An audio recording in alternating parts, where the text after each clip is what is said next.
Edward R. Murrow, August 1944. This is London. These buzz browns called doodlebugs come over sounding like a couple of dissatisfied washing machines hurling through the air. They come at every hour of the day and night. Living here is like being under unobserved artillery fire. The other day I was driving along the street.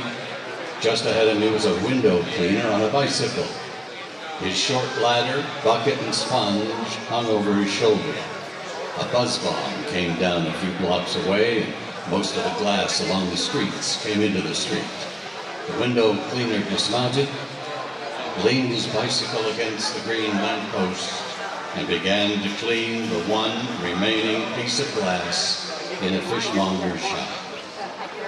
And I'm still wondering whether that was his next job or whether he did it as a gesture. I think it was a gesture, his small act of defiance.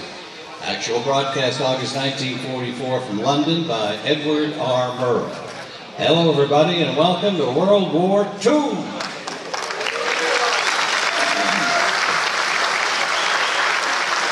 My name is Alan Stripe. Perhaps some of you remember me from my days on WTRC radio here in Elkhart. If you are from the area, you might remember. I spent 44 years on the local radio station, 6 more years on a radio station near my hometown in Pennsylvania, so 50 years altogether.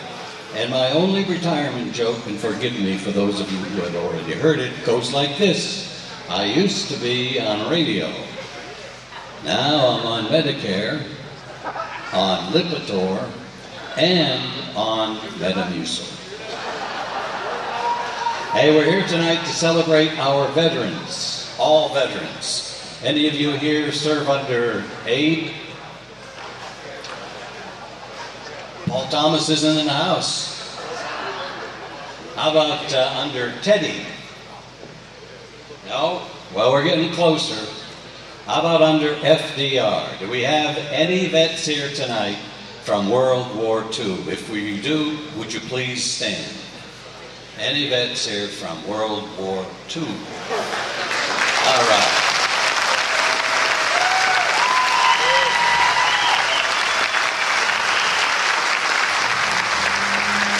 We have a few in the house.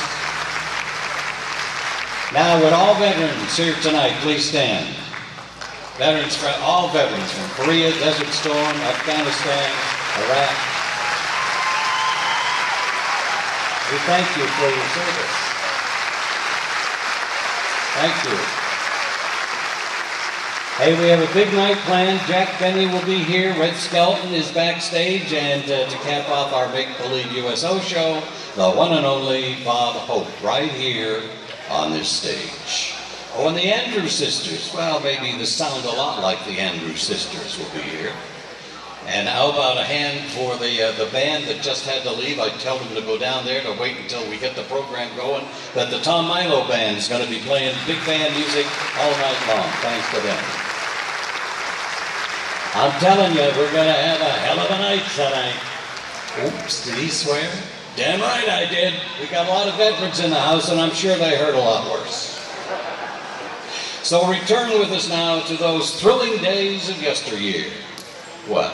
The Lone Ranger was on radio back then. All right, get in our time machine and travel back to the 1940s. The war is raging in Europe, although we have called a truce in hostilities for tonight. That's why you may be seated next to a German soldier, a Russian soldier, or an American soldier. All good for tonight. They're all friendlies, not to worry.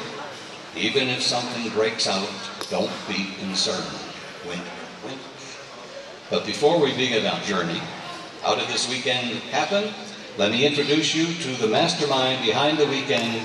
Please welcome the manager of the Elkhart Municipal Airport, a man who is used to flying by the seat of his pants, Andy Jones.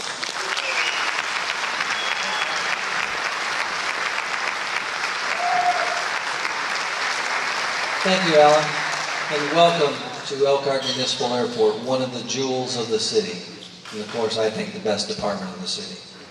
I have to begin by talking about how this all came to fruition. It came in the form of a phone call from Mayor Dick Moore back in December, saying, there's never a bad time to honor veterans, but next year I think will be a great time. It's the 70th anniversary of the end of the Second World War. It also happens to be the 150th of the end of the Civil War, and it's the 40th, the end of the Vietnam conflict. So again, there's never a bad time, but we think this is a great time. So we went to work at trying to decide what we might do. The reenactors who attended the Warbird Fly-In each year, which by the way will be returning this year in October, beginning of October, it was so popular. In between flying, people seemed to flock to the reenactors. They enjoyed seeing the relics that they had, talking with them, and looking at the uniforms. So I contacted the National World War II Reenactment Society and talked to Craig Moorhead about it, and he and Greg Champion corralled all the reenactors that you see here and brought them in for what I'm told, coming out of the starting blocks, being the first World War II reenactment, is pretty nice. So it's a big budget affair that couldn't have happened without our sponsors. I've got to name all of them, and let's begin with Travel Management, whose hangar this is, who let us use this. Okay.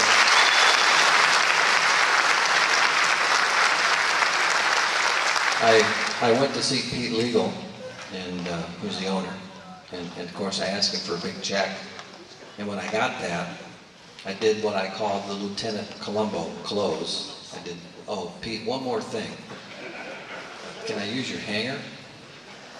And he said, I don't care, but as long as Scott Wise, who's, I don't know if he's here tonight, as long as he approves, he's the operations guy here. So I made a beeline over here because I knew he was in a good mood. We just helped him with the job fair. It was real successful. So at a weak moment, he said yes. And boy, what a great sport they've been. We really, they've got 3 shifts of operations here, doing charter service, luxury charter service. And they're still operating even though we're all in here. And this is only half the hangar, folks. Another half on the other side. So I told him at any given time, if you need to push a jet right through that door, you can do it, but that was before we parked all those cars out there, so I don't think that'll happen now. But I want to also thank Standard Enterprises, LLC, and Elkhart Bedding. You might as well wait till the end, folks. There's a lot of them. I mean, this event took some heavy lifting, a lot of support. Forest River, of course, was also a major sponsor. ASA Electronics. Lock Monday Auto Sales, Welsh Packaging, the Elkhart County Community Foundation helped, Selge Construction, Frontier, Milestone Fence, I Pay, the G-Con from I Pay. What a great sport he is and always helps when I need help. Arthur J. DCO Foundation, once again, art helping again. Kelly and Karen Rose Foundation. Kelly Rose is, I tell you, he's another one. Whenever I need some help, he's always willing to help. And Hangar 39 LLC, that's Eddie Welter. I never met Ed. Called him and asked him to help. You see, when I told him it's for veterans, a check came my way. You just can't beat it. Smith Graphics. That big banner back there, that's his brainchild. He can do anything for you guys. Print banners any size. And Thor. So, of course, when Thor found out Forest River was involved, they had to come on board too. So, it's not above me to pit one against the other like that. Our friends at Inova Federal Credit Union are helping, as usual. Dallas is another great supporter of Dallas Burgel, great supporter of veterans. And we have a special guest here tonight you'll meet in a little bit. If not for the generosity of Indiana Flight Center, he wouldn't be here. Indiana Flight Center is a fixed base operator here at the airport. They are the glue that holds everything together. They're the ambassadors. When you come into our airport, that's who you see. They're the face of the airport. They've been here since 1996. They're doing a great job, so we're glad to have them. I hope I didn't leave anybody out. Of course, Sound Move helping over there. And so, again, we want to thank veterans. We want to invite you to other events we have here at the airport. We've got the Air Supremacy over at Elkhart. You see the little plane over here. We have an RC air show that's coming up in September 10th, 11th, and 12th. And that'll be on the south side of the airport. That's another one that's been, I mean, just our second year, and it's become a record attendance show, and one that's set the bar high for all other radio-controlled air shows. If you haven't seen it, it's amazing, you guys. It's absolutely amazing. We do it on the south side. Well, welcome to Elkhart Municipal Airport. My name is Andy Jones. I'm the Elkhart Municipal Airport Manager. Well, when Craig Moorhead and I met more than 3 years ago, I was first exposed to the reenactment idea, and it was so popular at the Warbird flying that we have here every October that I felt like it was something that we really need to try to expand, expose more people, especially this generation and the younger generation, to to the sacrifice that our World War II veterans made, and people just really have flocked to the idea of reenactments.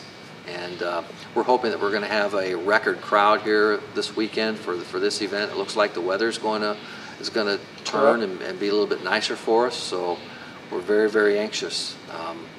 The group I've been working with are extremely professional. I mean, everything they said they were going to do, they're doing, but you can't ask for better than that. Everybody is so polite, easy to work with. This event at Elkhart Municipal Airport on Saturday and Sunday is free to any veteran. Right. And you don't have to show a card, you don't have to show a credential, you don't show anything. Or we can talk to veterans. I think primarily we're going to focus on veterans from World War II and listen to their stories and hear what they have to say if they'd like to talk about it. You know how that works. Some like talking about it, some don't. But I'd sure like to hear what they have to say. Well, that's the important thing about this event. It's designed to honor, and I've said that in all of our advertising, all veterans, any veteran can come here for free and enjoy this event. Any kid 12 and under can. So anybody else, there's a modest fee, it's $15, and again, that goes into the airport donation fund, and that will go toward the resurrection of the Elkhart Air Show, which has been 10 years since the last air show. So we're anxious to bring that back August 13th and 14th of 2016. And definitely we'll have a reenactment component if there's an interest on the part of the organization to come back.